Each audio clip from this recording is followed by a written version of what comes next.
Bah là, je suis dans mon compte. Déjà, on va vous montrer comment vous allez mieux gérer le compte. D'accord?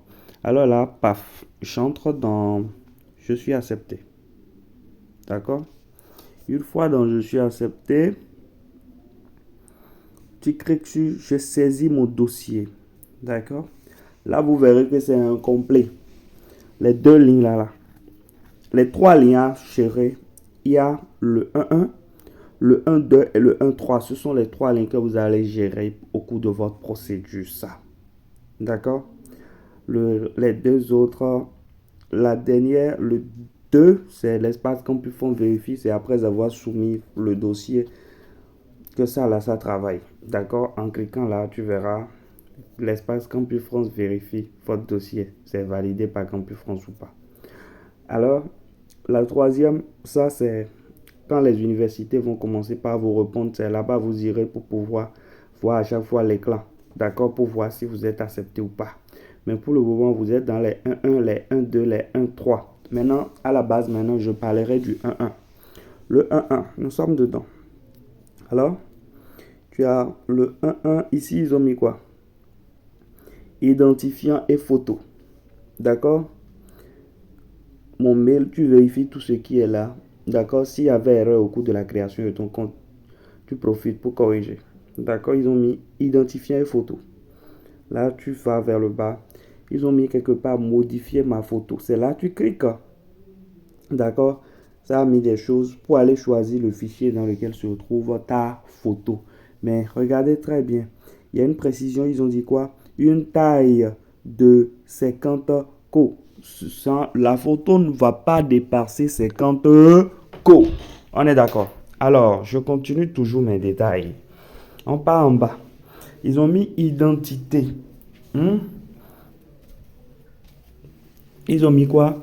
Manque justificatif, oui. Si c'est la pièce d'identité que tu as utilisée pour la création du compte, tu mets la pièce d'identité dans justif. D'accord? Si c'est pas modifié un justificatif, c'est là que tu cliques. Si c'est le CIP, tu mets ça là. Si c'est le passeport, tu mets ça là. D'accord? Si c'est la carte biométrique, c'est là que tu vas mettre ça.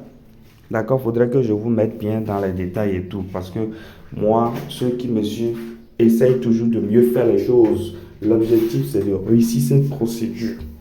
Alors, on continue toujours, les amis. Donc, tu pars vers le bas. Tu vérifies maintenant.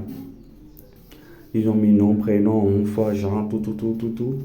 Les coordonnées de ça, 4 CIP, ils vérifient si c'est bien décrit. Alors, il part en bas.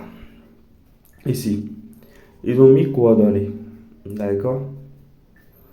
J'ai déjà dit plus haut pour mettre votre pièce d'identité concernée. Vous cliquez ici. D'accord? Vous venez là. Vous cliquez sur choisir un fichier. D'accord? Et vous cliquez sur les actions de votre téléphone et vous irez choisir le fichier. Si c'est ordinateur, même chose. Alors, comme moi, devant vous, je ne suis pas en train de chercher à choisir. Alors, je continue vers le bas. Mes coordonnées. Vous cliquez sur modifier. D'accord?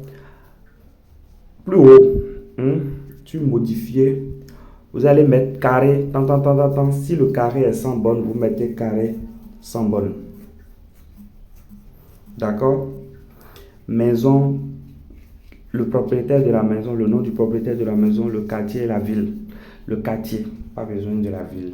Merci. D'accord? Alors après cela, si vous avez de code postal, vous mettez. Si vous n'en avez pas, vous mettez X. Vous allez choisir maintenant votre région, le département et la ville. Après cela, vous allez sur le numéro de téléphone portable. Vous cliquez premièrement 229 sur l'indicatif, pas plus 229 ni 00229, juste 229.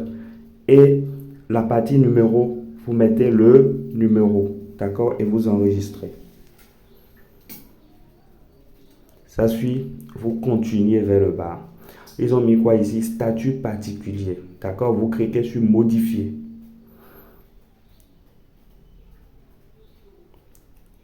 Boursier, si vous êtes boursier, vous marquez si vous êtes dans autre cas. Mais la plupart sont dans le bas, le carreau en bas, je ne suis dans aucun des cas mentionnés. C'est ça, vous cliquez si vous n'êtes pas boursier ou bien si vous n'êtes pas envoyé par une organisation française ou béninoise pour aller en France. Donc vous cliquez sur je ne suis dans aucun des cas et vous enregistrez. Vous verrez que la partie là a mis complet. Vous continuez vers le bas. Mon curriculum vitae et mon cursus. Ici, on va y revenir. On part toujours vers le bas. Ils ont mis mes tests et examens de français. Laissez tomber, ne cliquez sur rien. Là, d'accord? Laissez tomber et continuez vers le bas. Mon niveau de français. Ici, c'est important que nous touchions. D'accord? Tu cliques sur modifier. D'accord? À chaque fois que tu entres dedans, tu verras oui, non, langue maternelle. Parce que la partie dit, je vais passer tout ou partie de ma scolarité en français. Tu cliques sur langue maternelle. On dit, j'ai déjà étudié le français. Tu entres dedans, oui, non, langue maternelle, oui. Langue maternelle. Pour ceux qui ont passé leur cursus depuis la maternelle en français comme moi. Ils vont cocher langue maternelle partout et puis ils enregistrent. Ils continuent vers le bas. Mais séjour en France, laissez tomber, il n'y a rien à cocher là. Mon niveau d'anglais et autres langues, cliquez sur modifier. Vous verrez la ligne, j'ai étudié en anglais, vous cochez oui. On a étudié l'anglais, merci, ou bien tu ne te rappelles pas. Et pour le cas des autres, ceux qui ont étudié en anglais, ils vont cocher. Ceux qui ont passé leur langue en maternelle, ceux qui ont fait les universités, les écoles anglaises depuis la base, là, ils vont mettre ma langue maternelle. J'ai déjà passé un examen d'anglais. Moi, non, je ne le connais pas pour vous. Si vous aviez déjà fait, vous mettez oui, il faut vous demander le test, vous allez mettre dedans. Autre langue parlée, AMI, Mina et Fond. Vous mettez aussi vos langues. D'accord? Enregistré. Vous voyez là. Maintenant, vous pouvez revenir vers le haut. La partie que je vous avais dit de laisser là. On y reviendra personnellement pour le remplissage du cursus. D'accord? Les gars, je vous prie, si votre CV est différent du cursus renseigné là, pitié les gars, pitié les gars. Hein? Supprimez le CV car elle n'est pas obligatoire. Vous ne verrez pas d'astérisque prouvant que le CV est obligatoire. Ça ne l'a jamais été. D'accord? Alors, je profite pour vous expliquer ici, là, rapidement.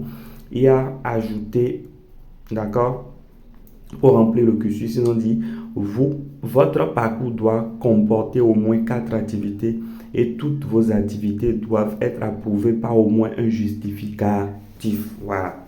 Alors, vous verrez ajouter, ok? La ligne là, en bas du ajouter, vous cliquez dessus.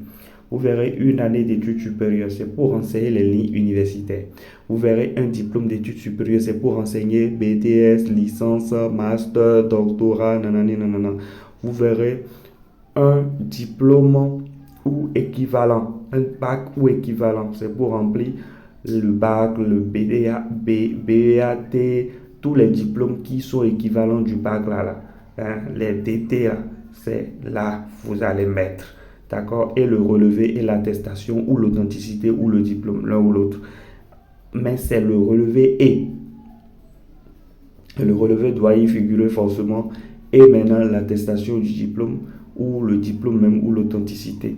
Après cela, ils ont mis une année de lycée. Ça concerne vos années au lycée, seconde, première, terminale. D'accord? Pour enseigner ces lignes, c'est une année de lycée. Vous allez cliquer. Un concours. Pour ceux qui ont passé des concours et ont des preuve du concours là, il faut cliquer là, vous renseigner.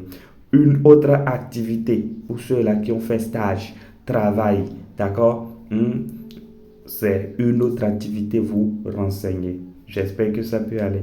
On aura autre vidéo spécialement pour ces lignes-là, comment remplir cela, ainsi de suite. C'était Chacha, je vous aime bien.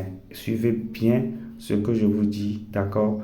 Abonnez-vous à la page vraiment. Cliquez sur le petit pouce et on évolue ensemble. Merci. Ciao, ciao. Bisous et bonne procédure à tout un chacun de vous. Que Dieu touche vos projets. Amen.